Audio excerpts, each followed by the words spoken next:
शेषकाय प्रसृतान शेषान औत्सुक्य मोहारतिदाय जघान यो पूर्ववैद्याय नमोस्तु तस्मै.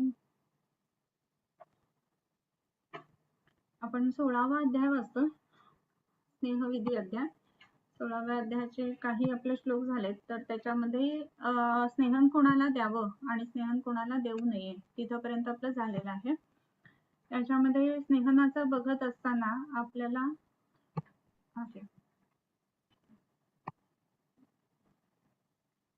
कोणाला नेऊ नये तर न त्वती मंदाग्नी तीक्ष्णाग्नी वृक्ष दुर्बलाः पुरस्तंभाति साराम गलरोग गरोदरैः मूर्छार्छर्दे रुचिश्लेष्म तृष्णामध्यैश्च पीडिताः अपप्रसूता युक्ते च नस्य बस्तौ विरेचने. इथपर्यंत आपलं झालेलं होतं. त्याच्यामध्ये स्नेहन कोणाला देऊ नये या गोष्टींच्या मध्ये महत्वाच्या ज्या गोष्टी आहेत त्याच्यामध्ये आपण बघितलं की अतिमंदाग्नी असताना किंवा तीक्ष्णाग्नी असताना, स्थूल असताना किंवा एकदम दुर्बल असताना, म्हणजे अग्नीचं इथे सगळीकडे महत्व लक्षात घ्यायला पाहिजे. त्यानंतर अपप्रसूता म्हणजे अयोग्य पद्धतीने प्रसूती झालेली असेल तर, आणि नस्य बस्ती आणि विरेचन दिलेलं असल्यानंतर, म्हणजे कोणतेही पंचकर्म शोधून पंचकर्म झाल्यानंतर स्नेहन देऊ नये.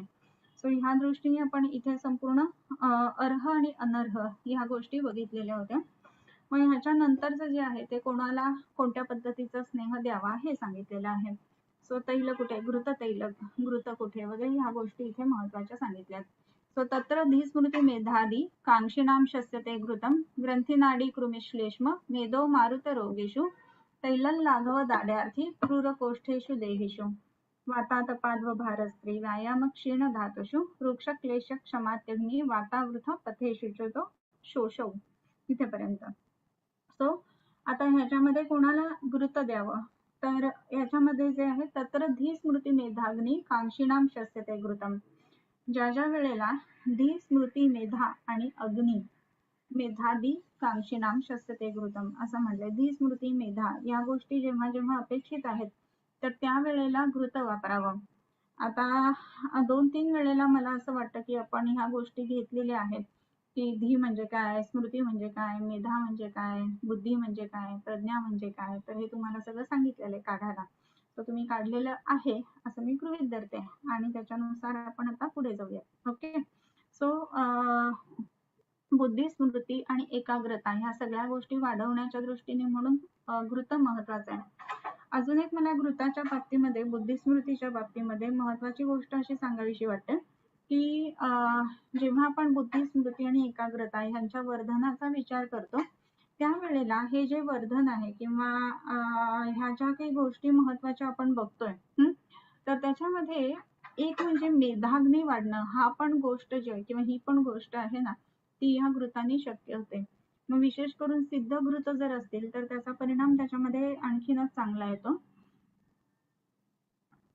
त्याच्यामध्ये अजून एक महत्वाचा भाग असा आहे की जेव्हा जेव्हा आपण मेधाग्नीचा विचार करतो तर असा मेधाग्नी असा काही वेगळा अग्नी सांगितलेला नाहीये आपल्या ह्याच्यामध्ये किंवा 13 अग्नी सांगितलेत त्याच्यामध्ये 7 धातूंचे 7 अग्नी आणि बाकीचे पंचभूताग्नी आणि म्हणजे जाठराग्नी हे सगळे जण मिळून किती होतात तर 13 अग्नी होतात. मग ह्याच्यामध्ये मेधाग्नी असा शब्द नाहीये. मग हा मेधाग्नी कुठला तर ज्या ज्या वेळेला कन्व्हर्जन कुठल्याही प्रकारचं होतं तर हे कन्व्हर्जन करणारा जो काही भाव घटक आहे ना तो म्हणजे अग्नी असं हे आपल्याला समजायला पाहिजे किंवा हे आपण गृहीत धरायला पाहिजे. असं जेव्हा आपण बघतो ना की धी स्मृती आणि मेधा याचं ज्ञानामध्ये कन्व्हर्जन करणारा जो अग्नी आहे तो म्हणजे मेधाग्नी हे लक्षात घ्यायला पाहिजे. म्हणजे मला समजतंय कळतंय पण वळत नाही असं जे होतं ना तिथे मेधाग्नीची गडबड असते हे लक्षात घ्यायला पाहिजे. आणि मग हा मेधाग्नी वाढवण्याच्या दृष्टीने घृत महत्वाची आणि ही घृत सुद्धा जर आपण सिद्ध घृत वापरली ना तर त्याचा परिणाम जास्त चांगला येतो हे लक्षात घ्यायला पाहिजे. सो घृत कुठे कुठे वापरायचा तर धी स्मृती मेधादी कांक्षिणाम. आता मेधादी असं म्हटलंय तर आदी म्हणजे काय तर मेधा इत्यादी म्हणजे बुद्धीच्या संदर्भामधले जे जे काही उत्तमत्व आहे तर ते आपल्याला हवं असेल तर ते आपल्याला घृताने मिळू शकतं. आणि म्हणून वेगवेगळ्या ज्या काही गोष्टी असतात बुद्धी, स्मृती, प्रज्ञा ह्या सगळ्या वाढण्याच्या दृष्टीने किंवा आपलं मन तरल राहावं या दृष्टीने किंवा मनाच्या संदर्भामध्ये रजतम कमी व्हावेत आणि सत्व वाढावं ह्या दृष्टीने सुद्धा घृताचा उपयोग होत असतो. त्यानंतर ग्रंथी नाडी कृमिश्लेष्म मेदो मारुत रोगेषु तैलल लाघव दाढ्यार्थी क्रूर कोष्ठेषु देहेषु.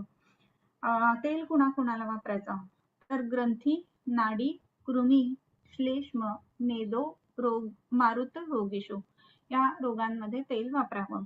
आता ग्रंथी म्हणजे काय, कुठल्याही प्रकारची गाठ असेल तर आपल्याला तेल वापरायला पाहिजे. त्याच्यानंतर नाडी असताना, नाडी म्हणजे काय तर नाडी व्रण म्हणजे जिथे जिथे ट्रॅक्ट आहेत, नस भरणाऱ्या जखमा आहेत अशा ठिकाणी आपल्याला तेल वापरायला पाहिजे. घृत आणि तेल यांचं जर कंपॅरिझन केलं तर घृत तेलापेक्षा किंचित कफकर आहे किंवा क्लेदकर आहे असं आपण म्हणू शकतो. कारण घृत जे ते पित्त शमन करणार आहे आणि तेल हे जे ते पित्त वर्धन करणार आहे आणि म्हणून पित्तवर्धनाचा जो इम्पॅक्ट येतो ना त्यामुळं क्लेद कमी करणं हा थोडासा भाग त्या ठिकाणी येतो आणि म्हणून जिथे जिथे न भरणाऱ्या जखमा आहेत त्या ठिकाणी आपल्याला नाडी व्रणामध्ये किंवा ग्रंथींमध्ये तेल वापरता येतं.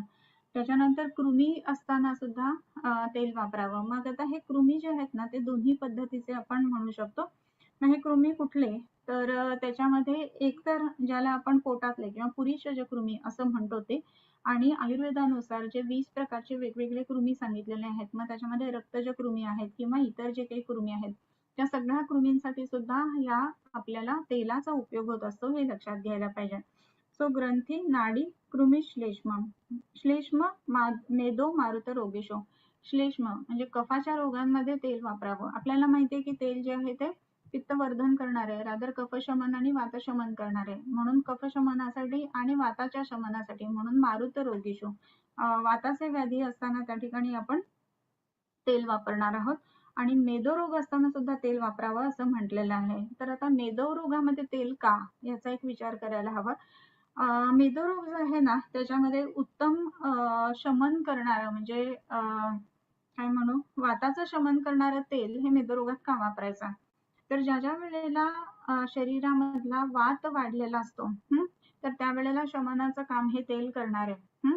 परंतु जेव्हा जेव्हा हा मेद आहे ना तर त्याची आपण चिकित्सा करतोय आणि मेद आपण शरीरामधला कमी करतोय असं जेव्हा जेव्हा होतं ना तर मेद कमी झाल्यानंतर जी आशय रिक्तता येते तर ती भरून काढण्यासाठी किंवा त्या वात वाढू नये म्हणून तिथे शमनाची गरज असते. म्हणून सुद्धा विशिष्ट पद्धतीनं हा जो काय म्हणू आपण तेल आहे ते ह्या मेदो रोगामध्ये सुद्धा आपल्याला वापरता येत असतात. सो ग्रंथी नाडी कृमिश्लेष्म मेदो मारुत रोगेषु तैलम कशासाठी वापरायचं तर लाघव दाढ्यार्थी क्रूर कोष्ठेषु देहिषु.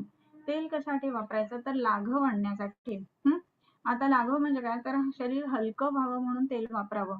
मग आता हलकं कसं काय ह्याच्यामुळे होईल बरं शरीर तर ह्याच्यामध्ये वातशमन पण होत आहे आणि कफशमन पण होत आहे. म्हणून वात कफ ज्या संप्राप्त ज्या आहेत त्या गाठी बनवणार आहेत म्हणून बरोबर ग्रंथींकडे सुद्धा हे तेल आपल्याला महत्वाचं म्हणून बघता येतं. सो याच्यामध्ये तैलम लाघव दार्ढ्यार्थी म्हणजे दार्ढ्य शरीरामध्ये आणायचं असेल तर तेल वापरावं. आता दार्ढ्य शरीरामध्ये आणायचं असेल तर याचा अर्थ काय बरं हे पण आपण बघायला पाहिजे. आता दार्ढ्य असं म्हणत असताना शरीर दृढ होणं याच्यासाठी तेल वापरायचं. मग आता इथे आपण वेगवेगळ्या गोष्टी बघतो की मग त्याच्यामध्ये मांसलंबन आहे कुठे आहे तर मेदो रोगामध्ये अल्पेपी चेष्टिते श्वासम स्फिक्स स्तन उदर लंबनम स्तन उदर लंबनम मांसलंबन हे काम दिसतं. मग असं ज्या ज्या वेळेला होतं ना तर त्यावेळेला आपल्याला तेल वापरायला पाहिजे म्हणजे शरीर दृढ होईल आणि हे दृढता ज्या वेळेला शरीरामध्ये येईल ना तर त्यावेळेला तेलाचा वापर आपल्याला करणं ही गोष्ट गरजेची राहते. मग अशा वेळेला जेव्हा आपण दृढ शरीराचा विचार करतोय ना तर जिथे जिथे अवयव स्वतःच्या स्थानापासून घसरलेले आहेत अशा ठिकाणी सुद्धा आपल्याला तेल वापरता येतं. म्हणजे समजा प्रोलॅप्स पाईल्स आहेत तर अशा ठिकाणी आपल्याला तेल वापरता येतं.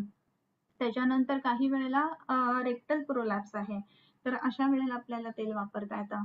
काही वेळेला वजायनल किंवा युटेराइन प्रोलॅप्स आहे तर अशा वेळेला सुद्धा आपल्याला तेल वापरता येतं. का तर त्याच्यामुळं काय होतं तर शरीराचं जे मांस आहे ते दृढ होत असतं आणि मांस दृढ झाल्यामुळं शरीरातले जे अवयव आहेत ते पुन्हा जागेवर येणं किंवा त्या त्या ठिकाणी राहणं ही गोष्ट घडत असते आणि म्हणून तैलम लाघव दार्ढ्यार्थी हे लक्षात घ्यायला पाहिजे नेहमी. सो शरीरामध्ये दार्ढ्य आणावं या दृष्टीने म्हणून याचा उपयोग होत असतो. तो क्रूर कोष्ठेषु देहीषु असा पुढचा शब्द आलेला आहे. क्रूर कोष्ठ असताना तेल वापरावं. मग आता क्रूर कोष्ठ म्हणजे काय, तर जे विरेचन दिल्यानंतर सुद्धा विरेचन करत नाही किंवा विरेचन होत नाही असं जे आहे तर त्याला क्रूर कोष्ठ असं म्हणतो. तर क्रूर कोष्ठ विरेचन दिल्यानंतर सुद्धा न रेचते असं म्हटलेलं आहे. मग असं जेव्हा जेव्हा होतं ना तर त्यावेळेला हे क्रूर कोष्ठ दूर करण्यासाठी म्हणून आपल्याला तेलाचा वापर करावा लागतो. सो तैलम लाघव दाढ्यार्थी क्रूर कोष्ठेषु देहीषु. आता ह्याच्यानंतरचं जे आहे ना त्याच्यामध्ये कुठे मज्जा वापरावी हे आलेलं आहे. आता परवाच्या दिवशी जसं तुम्हाला म्हटलं की सुरुवात जी आहे ना ती आपल्याला कधी कधी आठवत नसते किंवा परवा तुम्ही जे पाठांतराच्या स्पर्धेला होता डायरेक्ट म्हणजे मूत्रवेगाच्या अवरोधाचा श्लोक सांगा असं म्हणलं की एकदम गडबडायला होता. मग तिथे काही असे कीज असतात ते आपण लक्षात ठेवायला पाहिजे. म्हणजे आपण हे सुरुवातीपासून म्हणणार का की तेल कुठे वापरायचं, तूप कुठे वापरायचा.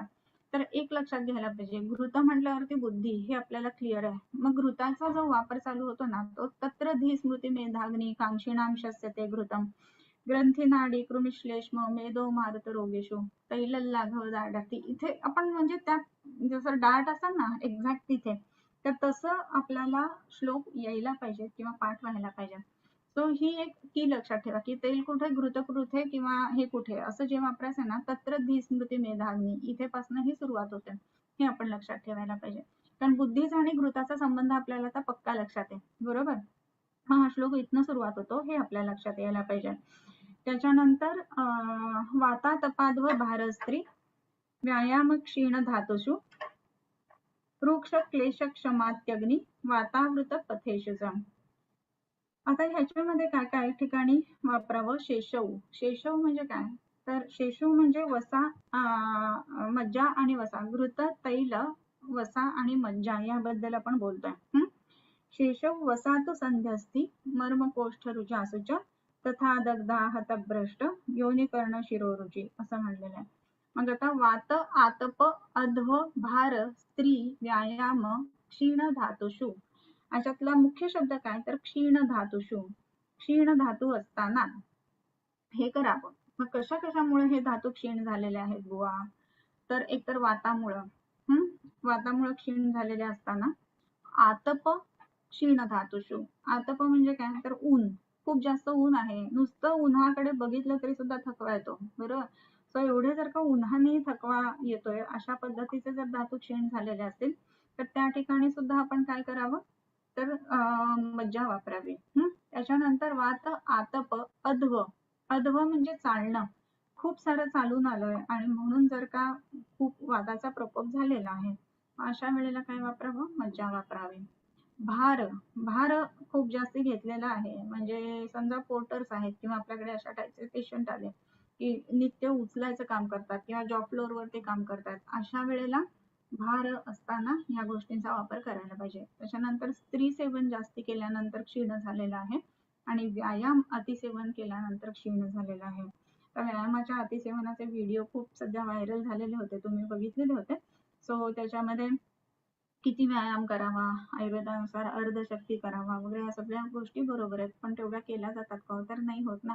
आणि म्हणून मग काहीतरी मेजर गोष्टी दिसतात आपल्याला. मग अशा वेळेला उत्तम पद्धतीनं स्नेहन होणं हा भाग महत्वाचा असतो आणि मग ते स्नेहन जे आहे ना ते मज्जेचं वापरायला पाहिजे.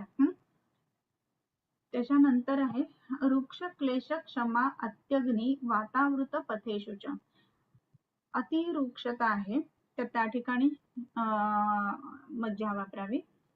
क्लेश खूप जास्ती प्रमाणात आहेत. क्लेश म्हणजे असताना शारीरिक आणि मानसिक दोन्ही गोष्टी लक्षात घ्यायला पाहिजे.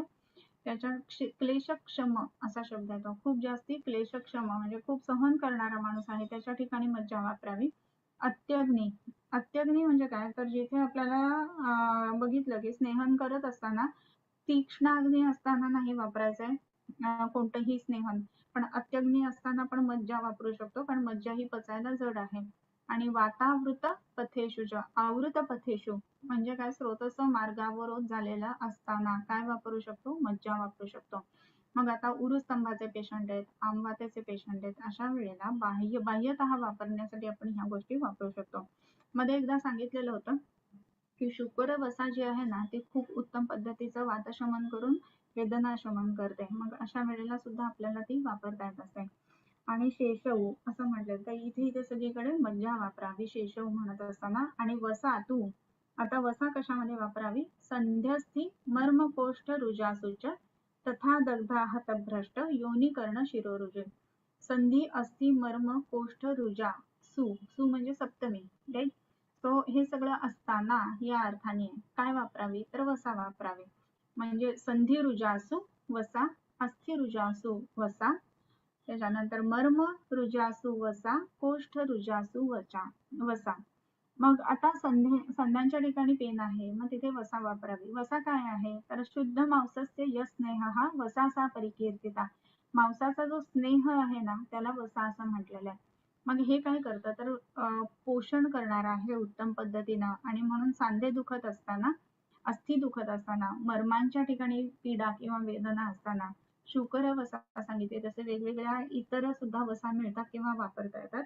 त्याच्यानंतर कोष्ठाच्या ठिकाणी वात असताना ह्या सगळ्या गोष्टी आपण वापरू शकतो. त्यानंतर तथा दग्धा हतभ्रष्ट योनी कर्ण शिरोरुजी, तथा त्याचप्रमाणे दग्ध आहत भ्रष्ट योनी, म्हणजे दग्ध असताना म्हणजे कुठल्याही प्रकारचं ज्याला आपण बर्नच्या वॉर्डमध्ये म्हणतो ना तिथे वसा वापरावी असं आलंय. त्याच्यानंतर आहत, आहत म्हणजे ज्याला आपण आघात होणं किंवा स्टॅट वुंड ज्याला म्हणतो, तर अशी वुंड्स असताना तिथे वसा वापरावी. त्याच्यानंतर भ्रष्ट योनी, योनी एका जागेवरून दुसरीकडे म्हणजे खाली सरकलेली असेल तर त्याला अंडिनी किंवा फलिनी योनी म्हटलं जातं अशी. आणि कर्ण शिरोरुजे, कर्णरुजा असताना किंवा शिरोरुजा असताना आपण वसा वापरावी. ओके. सो आता घृत तैल वसा आणि मज्जा या कुठे कुठे कोणत्या कोणत्या वापरायच्या हे आपल्याला कळलेलं आहे. ओके. याच्यानंतर तैलम प्रावृषी वर्षांते सर्पिरन्यौतु माधवे ऋतौ साधारणे स्नेह शस्तोन्ही विमले रवौ. तैलम प्रावृषी वर्षांते सर्पिही अन्यौतु माधवे असं म्हटलेलं आहे. आता आपण ना श्लोक म्हणतो कसा आणि ऍक्च्युअल अर्थ कसा असतो याच्यानुसार थोडासा फरक पडतो बरं का. म्हणजे काय तर तैलम प्रावृषी वर्षांते असं आपण म्हणतो, म्हणजे प्रावृषी वर्षांते तैलम असा अर्थ घेतो तसा नाहीये.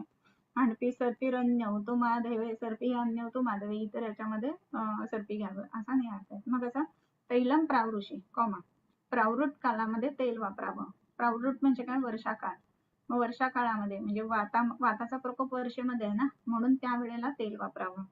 आणि तैलम प्रावृषी वर्षांते सर्पिही, सर्पिही वर्षांते वापरावं. वर्षांते म्हणजे काय? वर्षा संपल्यानंतरचा जो काळ येतो तो कुठला असतो? तर शरद आहे, बरोबर. म्हणून शरदामध्ये काय वापरावं तर घृत वापरावं. सर्पिही म्हणजे घृता. मग शरदामध्ये घृत का वापरायचं? तर शरदामध्ये बघतो आपण की पित्ताचा प्रकोप आहे आणि म्हणून तिथे घृत वापरायचं स्नेहनासाठी. आणि अन्यौतु माधवे, तसंच अन्यव म्हणजे कोण? उरले कोण? दोन, तर वसा आणि मज्जा. मग वसा आणि मज्जा कधी वापरावे तर माधव, माधव म्हणजे वसंत ऋतू बरे का. तर माधव म्हणजे वसंत ऋतूमध्ये वसा मज्जा वापरावे. म्हणजे आपण ज्या ज्या वेळेला पंचकर्मासाठी स्नेहस्वेदन देतो त्यावेळेला अभ्यंतर आणि बाह्य स्नेहस्वेदन करत असताना हा नियम वापरणं गरजेचं आहे. म्हणजे आपण समजा शरदामध्ये विरेचन करतोय तर तिथे घृतपानच द्यायला पाहिजे. वसंतामध्ये वमन करतोय पण वसा मज्जा पान देणं थोडंसं कठीण असतं ना, मग एक्सटर्नली ऍटलिस्ट आपण वसा मज्जेचा विचार करावा. इंटरनली आपण घृतपान देऊ शकतो. आणि का तर ते पॅलेटेबल आहे म्हणून, हे कारण राहतात. म्हणून तैलम प्रावृषी वर्षांते सर्पिरन्यौतु माधवे. आता वाचायचं कसं आणि म्हणायचं कसं हे दोन्ही तुम्हाला कळलं, राईट. ऋतौ साधारणे स्नेहः शस्तः अन्नी विमले रवौ असं म्हटलंय. ऋतौ साधारणे स्नेहः शस्तः. ऋतौ साधारणे, साधारणे ऋतौ म्हणजे काय? साधारण ऋतू असताना. मग साधारण कधी? तर साधारण काळ म्हणजे ज्येष्ठ, फाल्गुन, अश्विन असे 3 वेगवेगळे आलेले आहेत, राईट. आणि कधी तर विमले रवौ म्हणजे विमलत्व असताना रवी, रवी म्हणजे सूर्यामध्ये. सूर्यामध्ये विमलत्व म्हणजे काय? तर आपण म्हणतो ना आभाळ आलंय सूर्य दिसत नाही, म्हणजे सूर्य ढगाळ झालाय किंवा ढगाच्या मागे सूर्य लपलाय असं जेव्हा आहे ना तर तेव्हा नाही. मग कधी? उत्तम सूर्य दिसत असताना म्हणजे ढग नसताना काय वापरावं? स्नेहन कधी करावं हे सांगितलेलं आहे. तर अन्नीही हा शब्द आहे त्याच्यामध्ये. ऋतौ साधारणे स्नेहः शस्तौ अन्नी विमलेरवौ. साधारण ऋतू असताना स्नेह देताना तो दिवसा द्यावा. कधी तर सूर्य आकाशामध्ये विमल असताना म्हणजे ढगाळ वातावरण नसताना दिवसा स्नेहन करावा. ओके, कळलं? म्हणजे स्नेहन कधी करावं ह्याचे पण नियम जे बघितले त्याच्यामध्ये आपण तेल कोणाला वापरायचं, घृत कोणाला वापरायचं, वसा कोणाला वापरायचं, मज्जा कोणाला वापरायची हे बघितलं. त्याच्यानंतर कोणत्या ऋतूमध्ये घृत वापरायचं, तैल वापरायचं, कोणत्या ऋतूत वसा वापरायची, मज्जा वापरायची हे बघितलं. आता दिवस आणि रात्र ह्याच्यानुसार स्नेह वापरत असताना कोणता स्नेह वापरायचा ह्या गोष्टी आपण बघतोय. त्याच्यामध्ये ऋतौ साधारणे स्नेहः शस्तोन्ही विमलेरवौ. अन्नीही शस्तः स्नेहः म्हणजे काय तर स्नेह दिवसा वापरणे प्रशस्त आहे. अन्नीही स्नेहः शस्तः. स्नेह दिवसा वापरणे प्रशस्त आहे. कधी? साधारण ऋतूमध्ये आणि विमलेरवौ असताना म्हणजे सूर्य ढगाळ नसताना. तैलम त्वरायां शीतेपि. आता तैलम त्वरायां शीतेपि असं म्हणजे काय तर त्वरायाम, त्वरा घाई करताना, एकदम गडबड असताना तैलम वापरा. कधी? शीते अपि, थंड ऋतू असताना सुद्धा तैल तुम्ही वापरू शकता गडबड असेल तर. आता गडबड म्हणजे काय हे सांगते बरं का. म्हणजे आता आपण हे बघितलं की कोणत्या ऋतूमध्ये कसं वापरावं. तर त्याच्यामध्ये स्नेह वापरताना ऋतू साधारण ऋतू पाहिजे आणि सूर्य हे पाहिजे असं म्हटलंय. आता थंडी असताना काय वापरायचं आहे असा विषय चाललाय. तर तिथे तेल वापरू शकता असं म्हटलंय. वापराच असं नाही तर गडबड असताना किंवा थंडी असताना. आता त्वरा असा शब्द का वापरला असेल तर ते सांगते. थंडी असताना तेल वापरा, बाकीचं जे आहे ते स्नेह वापरत असताना ह्या दोन गोष्टी बघायच्यात आपल्याला. मग त्वरायाम तैलम असं म्हटलंय. अगदी गडबडीनं स्नेह आपल्याला हवा आहे तेव्हा तेल वापरा. एक अगदी कॉमन आणि रोजच्या व्यवहारामधलं उदाहरण सांगते. बऱ्याच वेळेला असं असतं डिक्की वगैरे आपण गाडीची बंद करतो किंवा जात असताना दरवाजामधनं बोट चिमटतं, डिक्कीत बोट चिमटतं किंवा बोट एकदम कुठल्याही ठिकाणी दरवाजामध्ये वगैरे दरवाजा आला वाऱ्याने आणि चिमटला की जो होतो ना तो एकांतिक वातप्रकोप आणि एकदम टिपेचा वातप्रकोप होतो. ते पेन असतं ते प्रचंड असतं. ते ज्यांनी अनुभवलं असेल त्याला माहित असतं. आणि असं असताना मग तिथे काय झालेलं आहे तर वाताचा प्रकोप झालेला आहे, आत्यंतिक आहे आणि पिन पॉइंट आहे. राईट. मग अशा वेळेला गडबडीनं स्नेह व्हायला पाहिजे तिथे आणि मग तिथे तेल वापरायचं.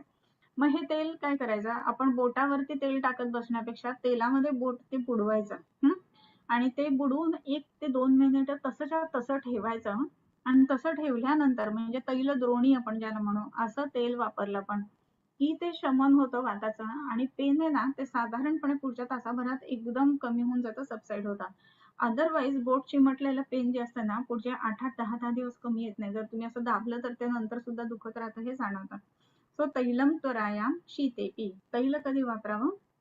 थंड ऋतूमध्ये वापरावं आणि गडबडीनं तुम्हाला स्नेहन हवं असेल तर त्यावेळेला तेल वापरावं. मग इतर गोष्टींचा विचार नाही करायचा आणि तेलाचं वातशमनत्व जे आहे ना ते अधिक उत्तम आहे. ओके. सो तैलम त्वरायां शीतेपि घर्मेऽपि च घृतन्निशि. घर्मे अपि च घृतन्निशि. आता घृत कधी वापरावं? घर्मे अपि. घर्म म्हणजे ग्रीष्म ऋतू असताना सुद्धा घृत आपण वापरू शकतो.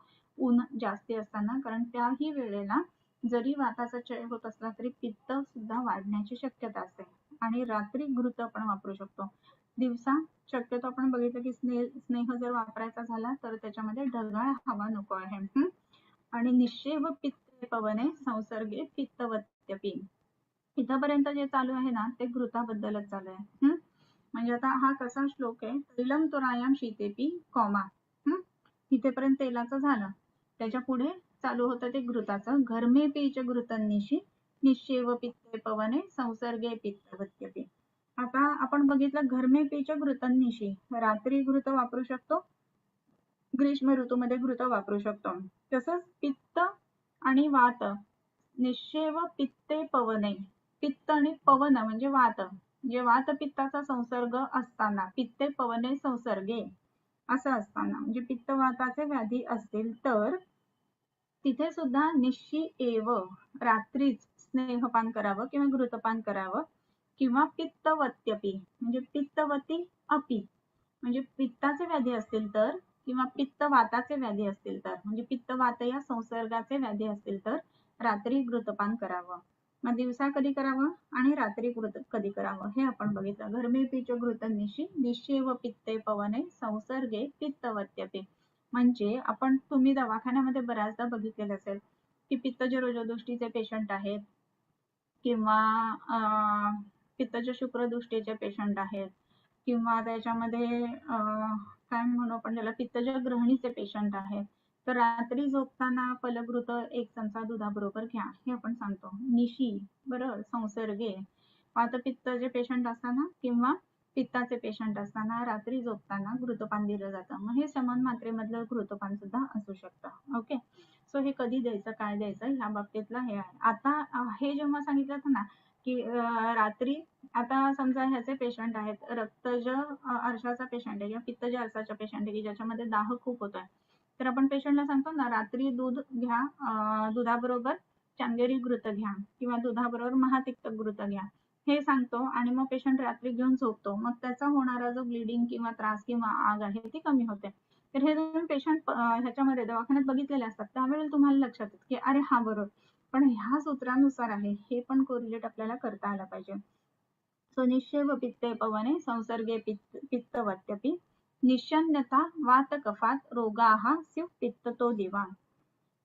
याच्या व्यतिरिक्त निशी अन्यथा म्हणजे रात्रीच्या वेळेचे अन्यथा म्हणजे इतर प्रकारांमध्ये रात्री घृतपान जर केलं तर काय होतं, म्हणजे निशी अन्यथा म्हणजे रात्री जर घृतपान केलं असे म्हणजे पित्ताचे व्याधी किंवा पित्तवाताचे व्याधी नसताना तर काय होईल, वातकफाः रोगाः स्युः.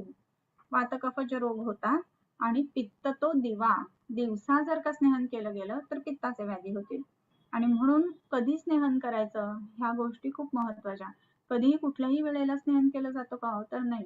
तुम्ही बघा बहुतेक करून जे घृतपान दिलं जातं ते सकाळी रसायन काळामध्ये दिलं जातं किंवा रात्री झोपताना दिलं जातं आणि ह्या दोन्ही वेळा ज्या आहेत ना तर त्या महत्वाच्या राहतात ह्या दृष्टीने. म्हणून कधी काय द्यावं ह्या गोष्टींना महत्व आहे. सो निश्चैव पित्ते पवने संसर्गे पित्तवत्यपि निश्चन्यथा वातकफ कफात रोगाः स्युः पित्ततो दिवा. जर का दिवसा स्नेहन केलं गेलं तर पित्ताचे व्याधी होते, म्हणून दुपारी वगैरे असं कधी सुद्धा दिलं जात नाही, म्हणजे जर तुम्ही बघितलं असेल तर.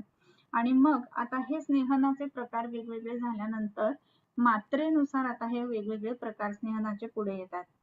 युक्तावचार येत स्नेहम भक्षात अन्नेन बस्तिभिः नस्याभ्यंजन गंडूष मूर्ध कर्णाक्षी तर्पणैः. आता हे स्नेहन कशा पद्धतीने द्यावेत किंवा कोणकोणते त्याचे रूट ऑफ ऍडमिनिस्ट्रेशन आहेत हे इथे सांगितले. युक्त्या अवचारयेत, युक्तीने त्याचं अवचारण करावं किंवा ते योजावं. युक्ती म्हणजे काय, तर चौथं प्रमाण एक युक्ती सांगितलेली आहे. म्हणजे काय, तर 4 गोष्टी एकत्र आल्यानंतर काय होणार आहे हे समजणं याला युक्ती असं म्हणतो. तर त्या युक्तीने ह्या गोष्टींची योजना करावीत. अवचारयेत स्नेहम, युक्तीने या स्नेहाची योजना करीत. आणि भक्षात अन्नेन बस्तिभिः, भक्षात म्हणजे काय, तर भक्ष्य म्हणजे जे आपण अन्न घेतो त्याच्या बरोबर ही सेवा करावी. त्याच्यानंतर अन्नेन, अन्नासोबत हे स्नेहन करावं. त्याच्यानंतर बस्तीच्या सोबत हे स्नेहन करावं, म्हणजे आपण बस्तीमध्ये जे काही घृततैल वगैरे वापरतो त्यातून सुद्धा स्नेहन होत असतं हे लक्षात घ्यायला पाहिजे. त्याच्यानंतर नस्य अभ्यंजन गंडूष, नस्य करतो ना नाकामध्ये घृततैल टाकणं, हे सुद्धा स्नेहनाचा प्रकार आहे. सो ह्या रूटने सुद्धा आपण स्नेहन करू शकतो. अभ्यंजन, अभ्यंगातून स्नेहन करू शकतो. त्याच्यानंतर गंडूष, आता गंडूषाचं तुम्हाला माहिती आहे की गंडूष जे आहेत ना तर ते आपण गार्गलिंग ज्याला म्हणतो ते गंडूष, राईट. तर हे जे गंडूष आहेत ना तर त्याच्यामध्ये त्रिफळा गंडूष, दारवीच्या काढ्याचे गंडूष हे करत असताना जेव्हा सहचर तेलाचे गंडूष केले जातात त्यावेळेला व्हेरिकोसिटी खूप चांगल्या पद्धतीने कमी येते. आणि हे जे तेलाचे गंडूष आहेत ते सुद्धा स्नेहन करतात आणि म्हणूनच रक्ताच्या ठिकाणचा असणारा वात कमी आल्यानंतर रक्तवाहिन्यांचा व्यास कमी होतो हे लक्षात घ्यायला पाहिजे. आणि म्हणून नस्य अभ्यंजन गंडूष मूर्ध कर्ण अक्षी तर्पणैः, मूर्ध तर्पण माथ्यावरती तेल टाकणं. मध्ये एका ग्रुपवरती बरंच चर्चा चाललेली होती कदंब तेलाच्या बद्दल, राईट. सो कदंब तेल बहुतेक करून आपण माथ्यावर टाकण्यासाठी देतो की ज्याच्यामुळे शरीरातल्या मगज किंवा मज्जा शांत होते आणि झोप चांगल्या पद्धतीने लागते. सो मूर्ध, त्याच्यानंतर कर्ण तर्पण म्हणजे कानामध्ये तेल घालणं. कानात तेल घालणं हा जो भाग आहे ना, तो विशेष करून जे लोकांना अनिद्रा किंवा अल्पनिद्रा असते, तर अशा लोकांसाठी त्याचा उपयोग खूप जास्ती होत असतो. तुम्हाला जर का माहिती असेल तर जेव्हा आपण झोपेतनं जागे होतो तर त्यावेळेला कसला तरी आवाज येतो म्हणून आपल्याला जाग येते बऱ्याच वेळेला. आणि काही वेळेला आपण जेव्हा झोपतो त्याही वेळेला last sense to cease of that is sound, right. So आपल्याला पण ऐकत असताना किंवा फोन असतो तो असा व्हायला लागतो, आपण फोन ठेवून देतो. त्याच्यानंतर बाहेरचे जे ह्याचे ट्रॅफिकचे वगैरे जे आवाज असतात ते हळूहळू नाहीसे होतात आणि मग आपल्याला झोप लागते. सो झोप लागण्याच्या प्रक्रियेमध्ये काय महत्वाचं आहे तर आवाज महत्वाचा आहे. आणि म्हणून झोप जर चांगल्या पद्धतीने लागत नसेल तर काय करायला पाहिजे तर कानात तेल घालायला पाहिजे. मग हे तेल विशेष करून वातशमन तेल असायला हवं, की जसं रुईचं तेल आहे की जे कानांसाठी पण उपयोगी आणि आवाजासाठी पण उपयोगी पडेल. मग कान बंद झाले, आवाज म्हणजे कर्णपुरण केल्यानंतर आवाज थांबले की मग झोप चांगल्या पद्धतीने लागते. दुसरी गोष्ट म्हणजे कान हा आकाशाचा किंवा आकाश महाभूताचा अवयव आहे, राईट. त्याच्यामुळे आकाशाच्या ठिकाणी वाताचा संचरण असतं, ते संचरण कमी करण्यासाठी म्हणून सुद्धा ह्याचा उपयोग होतो. आणि म्हणूनच वात कफाच्या संदर्भामधल्या व्याधींमध्ये वाताच्या संदर्भामध्ये म्हणजे आकाश आणि वायूच्या व्याधींमध्ये कर्णपुरणाचा खूप चांगला उपयोग होतो. आणि अक्षितर्पण असा शब्द वापरलेला आहे. अक्षितर्पण म्हणजे काय तर डोळ्यांच्या ठिकाणी घृत च तर्पण करणं, ह्याला आपण अक्षितर्पण असं म्हणतो. म्हणजे नेत्रतर्पण ज्याला म्हटलं जातं. मग त्याच्यामध्ये चष्म्यासाठी आपण महात्रिफला घृताचं नेत्रतर्पण करणं किंवा अम्लद्यूषित किंवा पित्तविदग्ध दृष्टी असं असताना त्या ठिकाणी दाढीमध्ये घृताचं नेत्रतर्पण करणं, ह्या गोष्टी करणं, ह्या सगळ्या ज्या आहेत ना त्या वेगवेगळ्या पद्धतीचे रूट ऑफ ऍडमिनिस्ट्रेशन ऑफ स्नेहन आहेत, हे लक्षात घ्यायला पाहिजे. मग कसं कसं स्नेहन करावं तर युक्त्यावचारे स्नेहम भक्षादन्नेन बस्तिभिः नस्याभ्यंजन गंडूष मूर्ध कर्णाक्षी तर्पणैः. आता स्नेहन म्हणत असताना आपण स्नेहनाचा विचार जेव्हा जेव्हा केला तर त्यावेळेला अग्नीचा विचार करणं हा भाग महत्वाचा आहे हे बघितलेलं.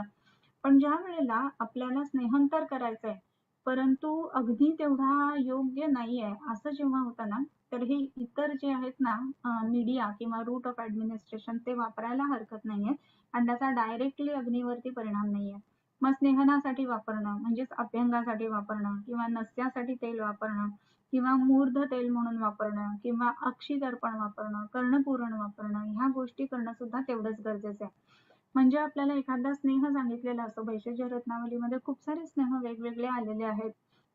आणि अशा वेळेला हा जो स्नेह आहे ना तर तो कसा वापरायचा तर नसे पाने अनुवासने वा असं म्हणून त्यांनी करून दिलेलं असतं. तर आपल्याला असं वाटतं की असं एवढं कशासाठी सांगून ठेवलेलं आहे तर नस्यासाठी, पानासाठी, अनुवासनासाठी ह्या वेगवेगळ्या पद्धतीनं हा स्नेह आपण वापरू शकत असतो. आणि अशा पद्धतीनं वापरला गेला तर वाताचं शमन उत्तम पद्धतीनं व्हावं म्हणून सुद्धा त्याच्यामध्ये उपयोग खूप चांगला होत असतो. ओके. सो युक्तावचारे स्नेहम भक्षाजन्येन बस्तिभिः नस्याभ्यंजन गंडूष मूर्ध कर्णाक्षी तर्पणैः. याच्या पुढे रसभेदैकत्वाभ्याम चतुष्षष्टिर्विचारणाः स्नेहस्यान्नाभिभूतत्वात् अल्पत्वाच्च क्रमात् स्मृताः. आता रसभेद हे आपण बघितलेले होते.